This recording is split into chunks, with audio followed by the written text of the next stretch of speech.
Thank you to Skillshare for sponsoring today's video.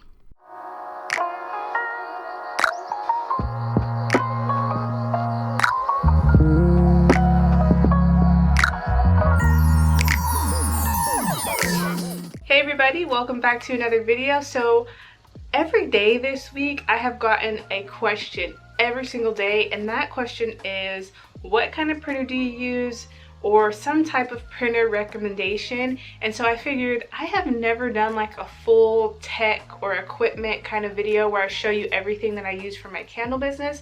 So I figured, let's do that today. Let's talk about printers and scales and computer stuff. I don't know, stuff that helps me out in my business. Let's get into it.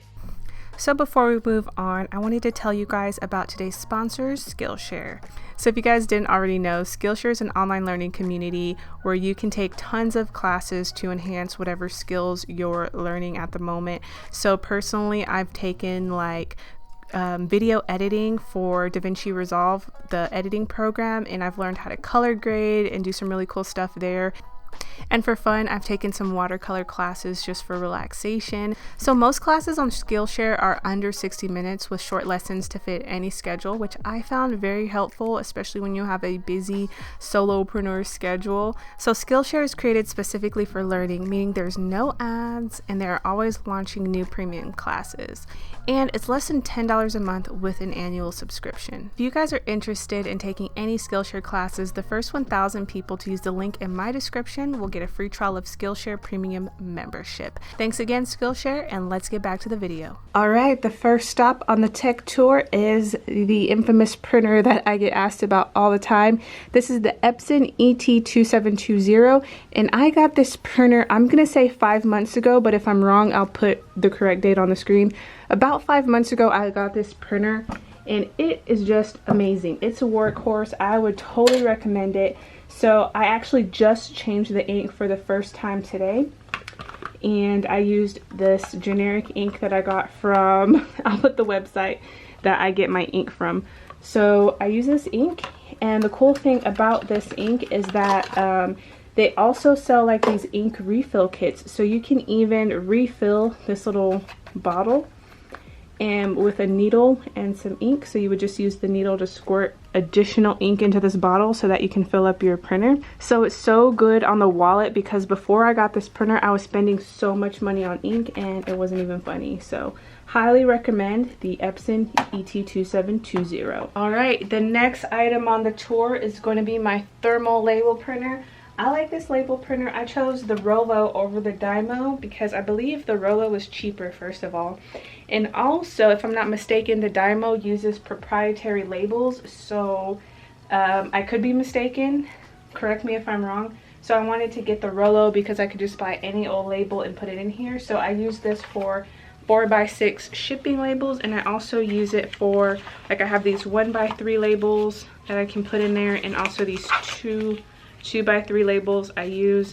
So this is a really nice little thermal printer, and it saves on ink, so you're not having to print shipping labels and stuff with ink. So this one's great too. I would recommend the Rollo. It's a good little thing there. Okay, next stop on the tech tour is my desk. So I spend a lot of time here at the desk, obviously. So let me take you around some features of the desk and how I set everything up. Alright, so let's look at the main part of my desk, the computer where everything happens. Now this is just a MacBook Pro from 2014, so nothing special here. But one thing I do like to have on the desk is this ergo tree. And I like this because you are not like leaning over the computer, like especially with a laptop, and it just keeps your neck from hurting. So I like to prop my computer right on this. So another piece of my desk here is this USB hub, and it just plugs into an outlet. And then now I can plug all of these USBs into my computer with just this one little cord here.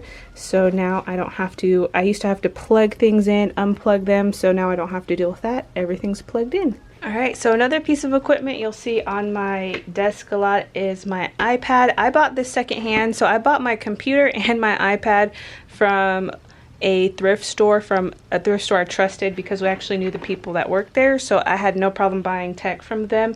So that's how I bought these things. And then I do have an Apple Pencil, which I bought this one new from Target.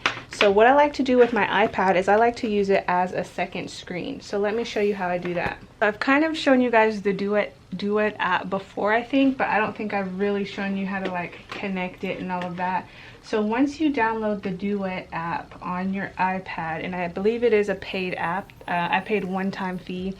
And the one-time fee is for the wired connection. If you want to do this wirelessly, I think that's a subscription, but you just plug it into your MacBook and it's like not a big deal. So anyway, you can open 2 different programs. So let's open, I don't know, like my Amazon Music or something.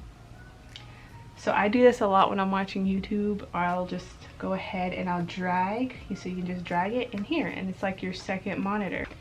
So what I like to do is I can use my mouse and then I can just go on any screen, and then I'll use this keyboard, which is the keyboard that I bought originally for the iPad. I will connect this to my MacBook. So now I can type here, it's going to show up, you know, and then I have 2 screens. So that I don't have to type like this. I can just, instead of this, I'm doing this. It's better, right? And then this is like ergonomic.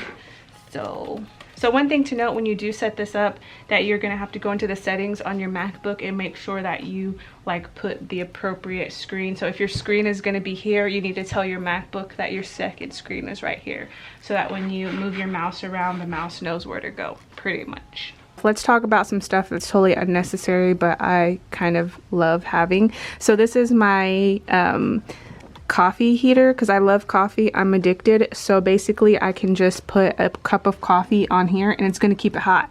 I don't have to worry about drinking it fast. It's going to keep it hot. So that's amazing. Totally unnecessary, like I said.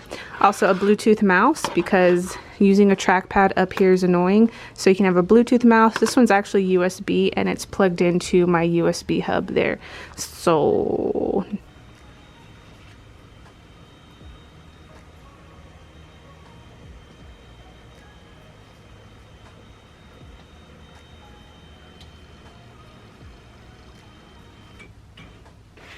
another new addition to my space is this desk, and I never raise it up this high because this totally doesn't make sense, but this is a desk from FlexiSpot, and it has saved my back, because I like to package orders standing up, because I hate having to get up and down out of the chair. So this has been really nice on my back, having this. Sometimes I even like to type standing up, so I have found this really helpful around the office, and it's amazing. Another piece of equipment that I get asked about all the time is my Cricut machine. This is the very first Cricut ever, so it's like really old, but it still works. I've had this probably about whenever Cricuts first came out, I don't know. I think I've had this for like maybe 4 years or something like that. But the Cricut's amazing. I do recommend it. I have never used the Silhouette Cameo, so I can't speak if this is better than that or not.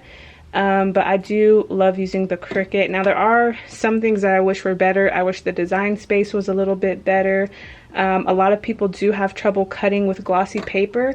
I personally use glossy paper in the Cricut printer.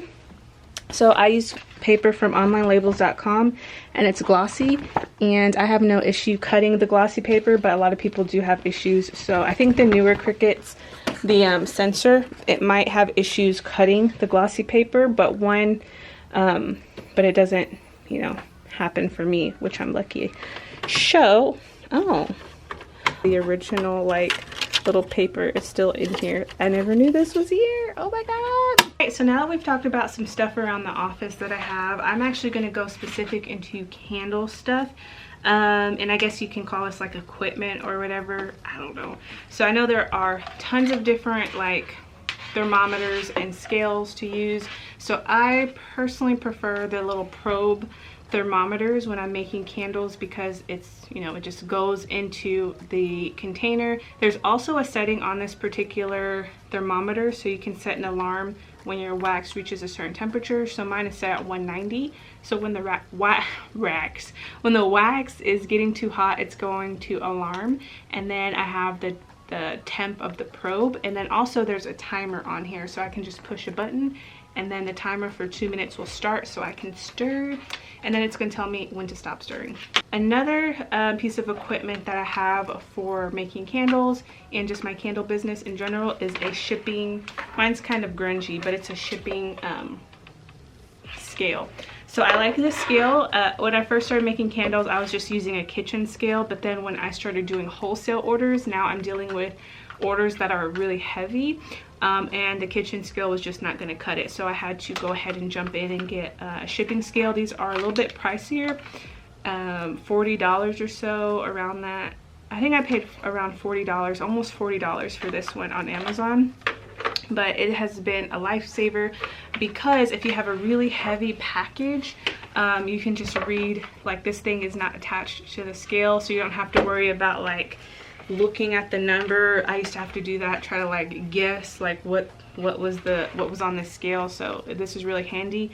Mine in particular reads grams and then also pounds and ounces and stuff like that. And I like this one because if you have like a funky package, you can even do this so that you can keep your whatever you're weighing like on the scale. So all right, so we've talked about scales, thermometers, and now I have an app. That I want to show you guys. The last thing I want to show you guys is an app, because I got asked this question the other day from one of my students, and they were having problems with the candle formula and all that jazz. So this is the Candlemaker Calculator. You can download it for Android or iOS. It's free. And basically how you use this is, let me just show you. So right here in the middle where it says preferences, you can set it to if you want to do imperial, which is like ounces, or if you want to do like metric or if you want to weigh in grams, you would turn that off. And so let's go to the batch calculator. So you're like, okay, how to use this? First, you need to figure out like how much your container of wax weighs. So typically an 8-ounce container will hold about 6 ounces of wax, and I'm just saying typically, but that's pretty much, like, I've done tests and it always kind of ends up around the 6-ounce mark. So I'm going to leave my calculator on ounces, and then I'm going to say 1 vessel, you get 6 ounces of wax in 1 vessel. And let's say we're going to do 8% fragrance load. So now the calculator is telling me I need 5.5 ounces of wax and 0.4 ounces of fragrance oil to get 1 vessel of, 1 6-ounce vessel with 8% fragrance load. So let's say if you wanted to make 5 candles, you would just change the vessels to 5 and leave everything else the same. And then so now this is going to say you need 1.7 pounds of wax and then 2.2 pounds of fragrance oil. So let me actually change this to grams so I can show people who do grams how their calculation would look. So 1 vessel, so we're still going with 6 ounces or 170 grams. So I'm going to put 170 there and then leave the fragrance percentage to 8. Now it's saying for 1 candle you need 150 grams of wax and 12 grams of fragrance oil. So let's change it to 5. And we have 787 grams of wax and 62 grams of fragrance oil. So that's basically how you can calculate how to do like your candles and stuff like that, if you were wondering. I personally, I'm a little bit kooky and I don't use calculations. I kind of just have my own little way of doing it, but a lot of people do use like formulas and stuff, so that's an option that you have there. Thank you guys for tuning into today's video. I hope it was helpful, and I'll leave a lot of links down below. And also thank you to Skillshare for sponsoring today's video. Don't forget, the first 1,000 people to join Skillshare with my link down below will get a free premium membership to Skillshare, so take advantage of that. But anyway, thanks again, and I'll see you guys next time. Bye!